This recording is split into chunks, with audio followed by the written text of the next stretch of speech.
Une fonction clé qui fait des fois un peu peur, mais qui est très utile dans la retouche photo ou le montage d'images photographiques, c'est sans conteste les calques.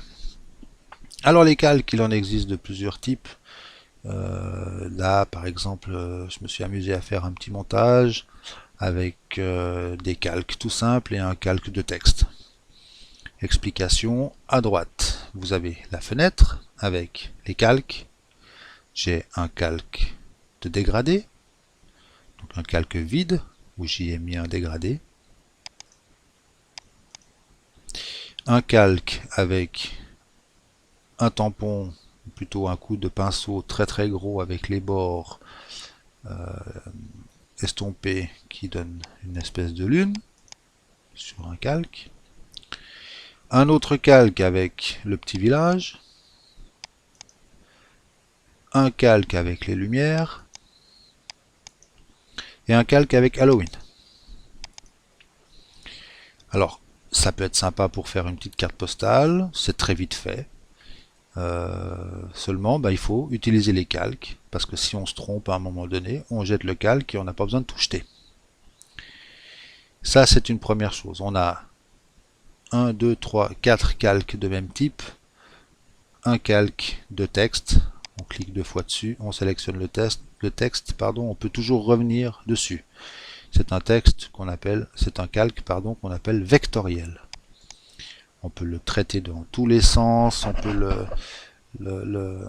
l'étirer, le rapetissir, les pixels seront recalculés automatiquement, on ne perd jamais en qualité. Ça, c'est très pratique. Voilà, ça c'était l'explication des calques. Maintenant, si je mets la lune qui se trouve ici avant le village, avant ce qui est noir, et du coup, ma lune passe par-dessus les chauves-souris, ce qui n'est pas tellement logique. Donc on va garder la lune derrière.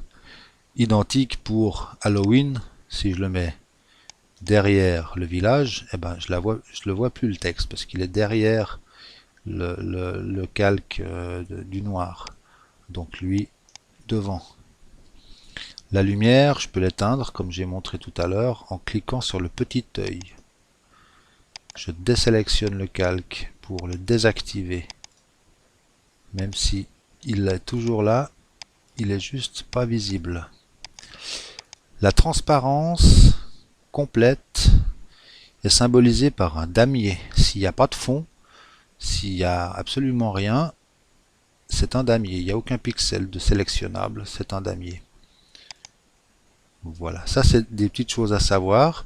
Autre chose, nous avons le mode de fusion qu'on verra dans un autre exercice, dans une autre vidéo, et l'opacité. L'opacité, je prends le petit village noir par exemple et je baisse l'opacité à 50%. Mon calque deviendra opaque à 50%. Je peux aller au-delà et il va aller jusqu'à 0 où il devient complètement transparent. Je peux jouer sur la transparence. Idéal pour donner une lune un petit peu moins puissante, pour lui donner encore un air plus réaliste. Voilà l'explication pour ce petit Halloween 2012 qui correspond en fait au premier cours que je vais donner. Ensuite, on a ici le même exemple. Un petit chat, une grenouille, un lapin, un fond noir. Donc on voit ici clairement, on a le fond noir là, la grenouille ici, le lapin, la patte du chat en vectoriel, c'est un dessin, on le trouve ici, forme personnalisée, on a les formes ici. Et puis on a le chat, l'outil texte et un réglage. Le réglage est à 0, mais on peut très bien changer la couleur, c'est un réglage teinte saturation, le masquer, le montrer. Alors ça c'est un calque qu'on n'a pas vu, c'est un calque de réglage. Alors déjà les calques sont primordiaux dans la retouche, mais alors celui-là c'est celui qu'on utilise le plus, en tout cas dans la photo.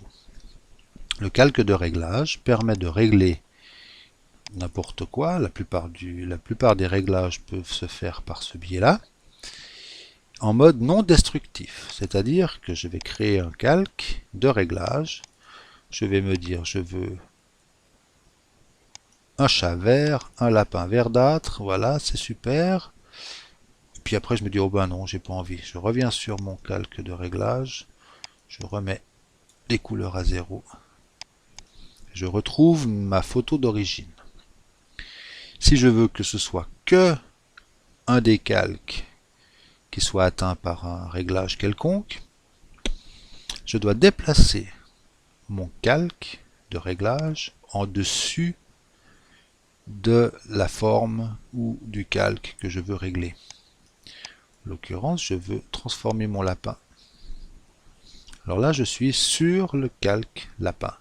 Mais le problème, c'est que je suis aussi sur le calque grenouille. Alors si je fais transformer ma couleur, je transforme mon lapin et la grenouille. Parce que tout ce qui est sous le calque de réglage sera transformé. Comment est-ce que je peux faire? Eh bien, ici, on a un petit rond noir, un petit rond blanc, comme une espèce d'éclipse de lune.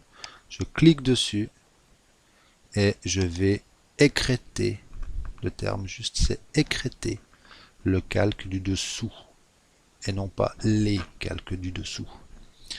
Mon réglage est effectif que pour le calque du dessous et on voit clairement ici une petite flèche. Il faut que j'en sélectionne un autre. Voilà, ici on voit une petite flèche qui montre que c'est ce calque-là qui est pris en compte. Maintenant, ce petit dessin ici, je peux le désactiver. Du coup, ma grenouille reprendra des couleurs nauséabondes. Et le petit raccourci clavier qui va bien, que je vous conseille vivement, c'est Alt. J'appuie sur Alt et je me mets entre deux calques, entre le calque de réglage et le calque que je désire régler. J'appuie sur Alt et j'ai la petite forme qui vient et je clique. Et ma petite flèche vient automatiquement se mettre. Je désélectionne, je désécrète, voilà. Si je monte ce calque ici, la patte est dessous. Donc j'ai la grenouille, le lapin et le calque vectoriel de la patte du chat qui est transformé. Si je monte encore un petit peu, le chat prendra également des couleurs pas possibles. Et si je monte tout en haut, tous les calques sont transformés. Le fond est noir, la transformation ne se voit pas, c'est logique, il n'y a pas de couleur. Donc voilà pour le calque de réglage. Maintenant je reviens ici à 0 pour retrouver mes animaux normaux. Voilà. Il est clair que le lapin est en dessus de la grenouille. Vérification. On est d'accord. Mais je veux que la grenouille passe devant le lapin. Je prends mon calque grenouille et je le fais passer devant le lapin. Et du coup, eh ben, ma grenouille est par-dessus le lapin. Et c'est comme ça pour tous les calques. Si je mets le fond en dessus de la patte, je ne verrai plus la grenouille et le lapin.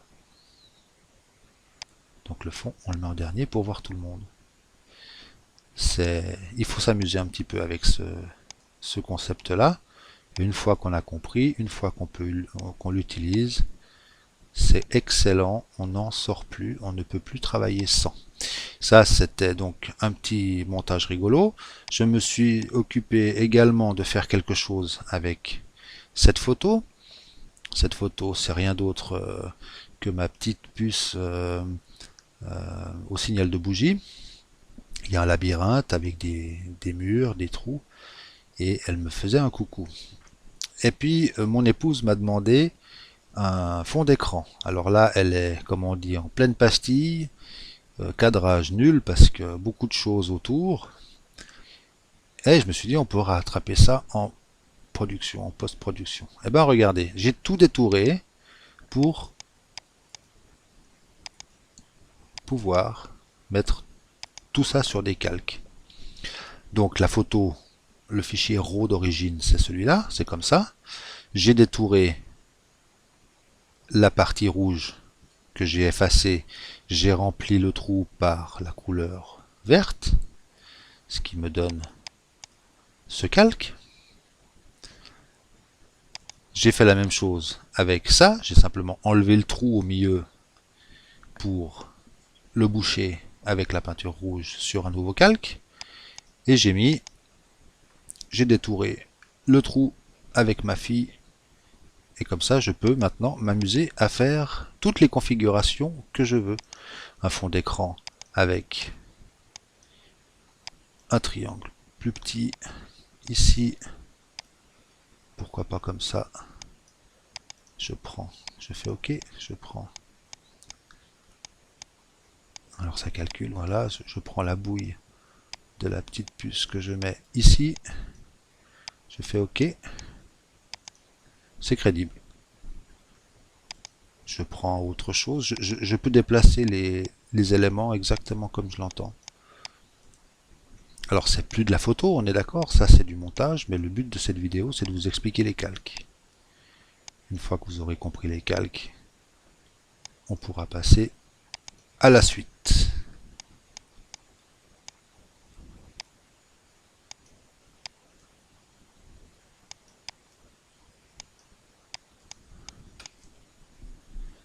Et voilà pour la photo de la petite.